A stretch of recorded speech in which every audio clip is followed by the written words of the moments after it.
Okay, तो आप बहुत ज्यादा एम्बिशियस हो अपनी लाइफ में, बहुत बड़ा अचीव करना चाहते हो, लेकिन जब एक्चुअल एक्शन की बारी आती है तो बिल्कुल काम करने का मन नहीं करता। हमेशा ऐसा लगता है कि बस ड्रीम के बहुत पास हो, अपने माइंड में अपने सारे ड्रीम्स को एकदम पास देख भी सकते हो, वो बड़ी गाड़ी, बड़ा घर, करोड़ों पैसे, लेकिन हर साल रेजोल्यूशन बना बनाकर थक गए हो और साल के एंड में एक्चुअल में कुछ अचीव नहीं होता। एक्चुअली जब मैं 17 साल का था तो मेरी भी सेम सिचुएशन थी। हाथ में 12th का रिपोर्ट कार्ड था जिसके ऊपर 50% लिखा था। लाइफ में बहुत बड़ा अचीव करना था, ऐसा लगता था कि बस दुनिया जीत सकता हूँ, लेकिन जब एक्चुअल में काम करने की बारी आती तो ना पढ़ा जाता ना एक्चुअल में कुछ अचीव किया जाता। आई होप मेरी जर्नी से आप बहुत कुछ सीखेंगे और ये वीडियो आपके बहुत काम आएगी। कुछ टाइम पहले अपने दूसरे चैनल फाइनेंशियली फ्री में मैं अमन के साथ पॉडकास्ट कर रहा था। तो जो लोग अमन को नहीं जानते, अमन एक IIT बॉम्बे ग्रेजुएट है जिनका ऑल इंडिया रैंक करीबन 30 था। IIT पास करने के बाद अमन ने एक AI कंपनी बनाई, उसमें बहुत मेहनत करी और फाइनली उसे 50+ करोड़ में एक्सोटेल को बेच दिया और बहुत ही यंग एज में वो फाइनेंशियली फ्री हो गए। 1-2 साल के बाद अब रिसेंटली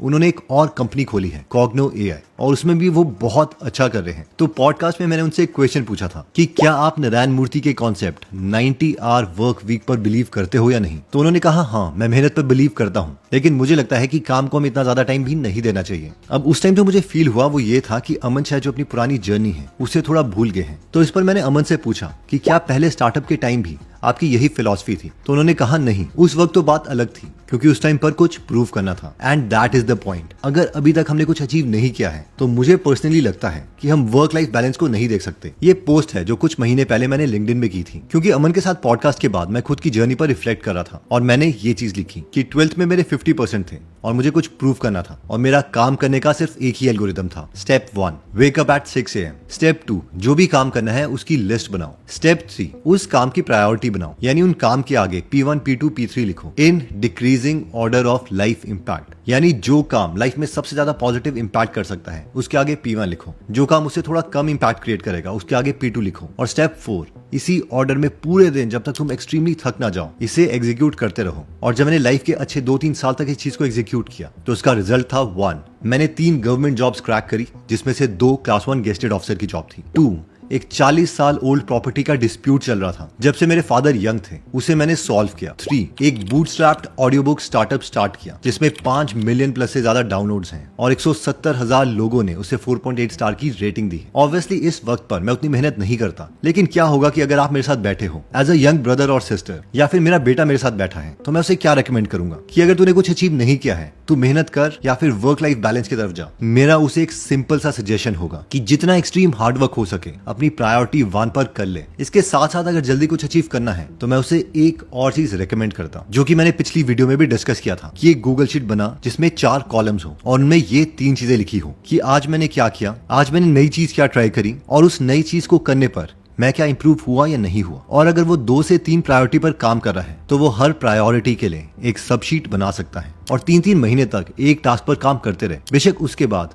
एक हफ्ते के लिए ब्रेक ले लें, बट इन स्प्रिंट्स को कंटिन्यू रख जब तक गोल अचीव नहीं हो जाता। ओके, तो एक बार मैं एक काम ऐप की केस स्टडी देख रहा था। तो जिन्हें नहीं पता, काम एक मेडिटेशन ऐप है जिसमें लोग सब्सक्रिप्शन के पैसे दे के उसमें मेडिटेशन लेसन सुन सकते हैं। तो शुरू में बहुत से लोग इस एप्लीकेशन को इंस्टॉल करते, लेकिन एक्चुअल में इस एप्लीकेशन को लंबे समय तक कोई भी यूज नहीं करता। तो इस एप्लीकेशन का जो प्रोडक्ट मैनेजर था उसने एक चीज फाइंड करी कि कुछ सेक्शन ऑफ लोग हैं जो इस ऐप को कंटिन्यूसली यूज करते रहते हैं। और जब उसने डेटा को एनालाइज किया तो उसे पता चला कि ये वो लोग थे जो सेटिंग्स में जाके रिमाइंडर सेट करते। अब क्योंकि सेटिंग्स के बाद भी 4 या 5 क्लिक्स थे जिसमें ये फीचर था, इसलिए मैक्सिमम लोग अपने लिए रिमाइंडर नहीं सेट कर पाते, जिसकी वजह से बहुत ही कम लोग थे जो कंटिन्यूसली इस ऐप को यूज कर रहे थे। तो इस प्रोडक्ट मैनेजर ने काम ऐप के लिए एक नया फीचर बनवाया कि जैसे ही कोई नया इंस्टॉल होगा उसी वक्त एक पॉपअप आ जाएगा कि आप नेक्स्ट टाइम कब मेडिटेशन करना चाहते हो। अब क्या होता है कि मैक्सिमम लोग अपना मेडिटेशन का टाइम का रिमाइंडर सेट करते हैं और इसीलिए वो मैक्सिमम लोग इस ऐप को यूज करते, जिसके बाद इस प्रोडक्ट की एक्सट्रीम ग्रोथ हुई। अब ऐसी स्टोरी सुनने के बाद हम सिल्वर बुलेट वाले कॉन्सेप्ट पर बिलीव करने लगते हैं, यानी कोई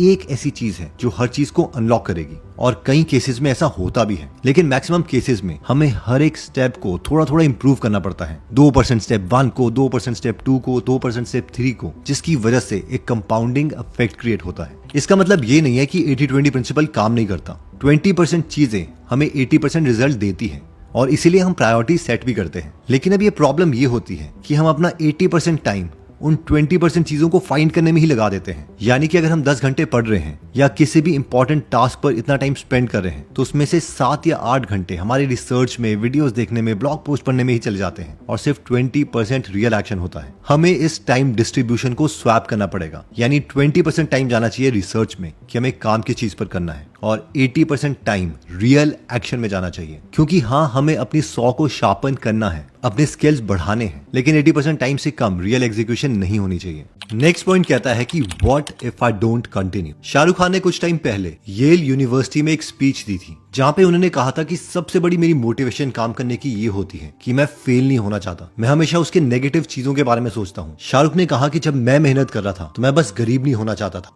Let me tell you very honestly, whatever happened to me happened because I've always been terrified of failure. I just didn't want to be poor.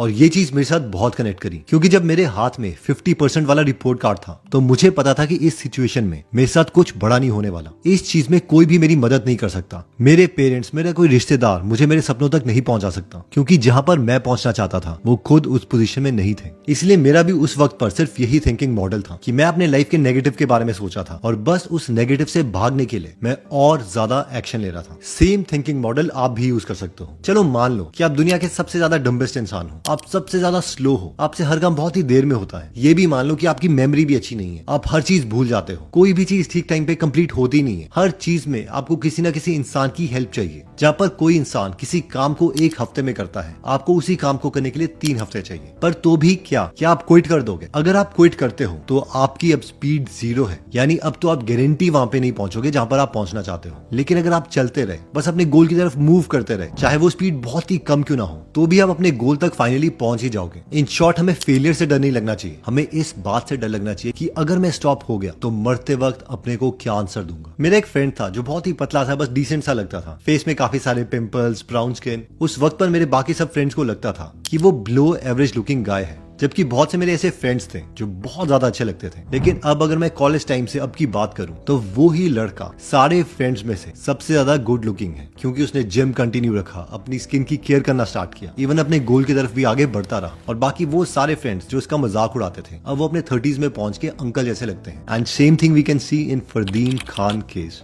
जिस वक्त पर फरदीन ने नई नई इंडस्ट्री ज्वाइन करी थी, he was one of the most good looking, लेकिन almost अपना डिकेड उन्होंने बर्बाद कर दिया क्योंकि वो अपने हैबिट्स पर कंट्रोल नहीं कर पाए। जबकि अगर हम ऋतिक रोशन को देखते हैं तो वो बहुत थिन भी थे, तोतले भी थे और उनके 2-2 अंगूठे भी थे, बट क्योंकि वो बस अपने ऊपर काम करते रहे तो रिजल्ट हमारे सामने है। इन शॉर्ट, इस पॉइंट से हमारी लर्निंग ये है कि अगर हम रुक गए तो फिर तो हम इंप्रूव हो ही नहीं सकते। तो जो थॉट हमें डराना चाहिए वो है कि हमें रुकना नहीं है, ताकि फेलियर का डर हमें डराना चाहिए। नेक्स्ट पॉइंट आता है डेडलाइन। ओके, तो अगर हमें अपने माइंड पे कंट्रोल चाहिए तो हमें पहले इस कॉन्सेप्ट को समझना पड़ेगा। लेट्स से अगर अभी आप कोई टास्क करना चाहते हैं तो आप अपने दिमाग को इन 2 में से सिर्फ एक चीज कंट्रोल करने के लिए कह सकते हो। या तो आप अपने को कह सकते हो कि मैं सिर्फ 3 घंटे तक काम करूंगा, इस दौरान जितना भी टास्क होगा ठीक है, अगर कंप्लीट नहीं हुआ तो कल दोबारा से इसी टास्क को मैं 3 आवर दूंगा और ये चीज मैं करता रहूंगा। दूसरी चीज जो आप कर सकते हो वो ये है कि मुझे ये टास्क कंप्लीट करना ही है, अब जब तक मैं जागूंगा मैं इस टास्क को करता रहूंगा। अगर आज ये कंप्लीट नहीं हुआ तो कल दोबारा से मैं इसे 10 घंटे देने के लिए रेडी हूँ, उसके अगले दिन भी, उसके अगले दिन भी, and so on. In short, इस एग्जाम्पल में आप या तो टाइम कंट्रोल कर रहे हो या टास्क। अगर आप दोनों चीजें कंट्रोल करने की कोशिश करते हो, यानी इन 3 घंटे में मुझे ये टास्क करना ही है, तो मेजॉरिटी ऑफ द केसेस में आपके दिमाग में स्ट्रेस हो जाएगा। अब होता यह है कि हम अपने लिए डेडलाइन सेट कर लेते हैं, जो कि एक अच्छी बात है, लेकिन इस डेडलाइन के दौरान हम खुद से एक अनरियलिस्टिक गोल रखते हैं। फॉर एग्जाम्पल, मैं नेक्स्ट 3 महीने में राकेश झुनझुनवाला बनना चाहता हूँ। इस मोमेंट पे आप जितनी मर्जी पॉजिटिव एफर्मेशंस बोल दो, जितनी मर्जी मैनिफेस्टेशन कर दो, ये गोल नहीं होने वाला, क्योंकि आपने टाइम और टास्क दोनों को इसमें कांस्टेंट बना दिया है और ये चीज अब फ्रस्ट्रेशन में लीड करेगी। इन शॉर्ट, हमें खुद को एक रियलिस्टिक गोल देना है, ताकि एम्बिशियस होने के बावजूद ऐसा ना हो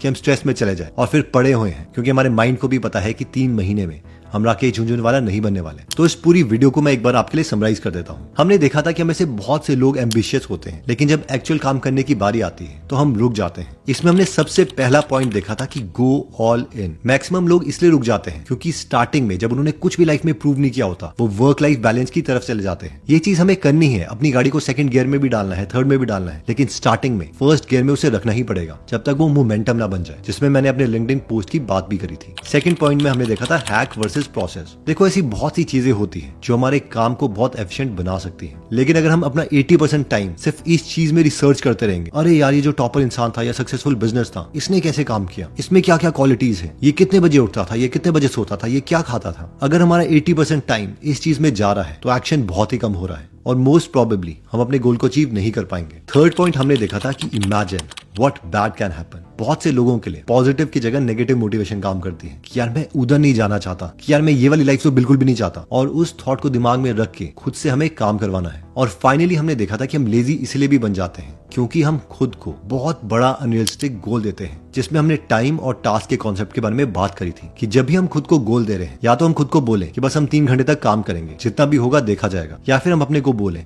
कि ठीक है मैं इसी काम को करते रहूंगा, चाहे फिर इसके लिए 6 महीने लगे या 8 महीने। लेकिन अगर हम दोनों को कांस्टेंट बना देंगे तो हमारा माइंड लेजी स्टेट में चला जाएगा, क्योंकि उसको पता है ये काम होना ही नहीं है, इसलिए इसको अटेम्प्ट करके भी क्या फायदा, और वो जो सारा एम्बिशन है वो हमारे अंदर ही रह जाएगा। आई होप ये वीडियो आपके लिए वैल्यूएबल रही होगी।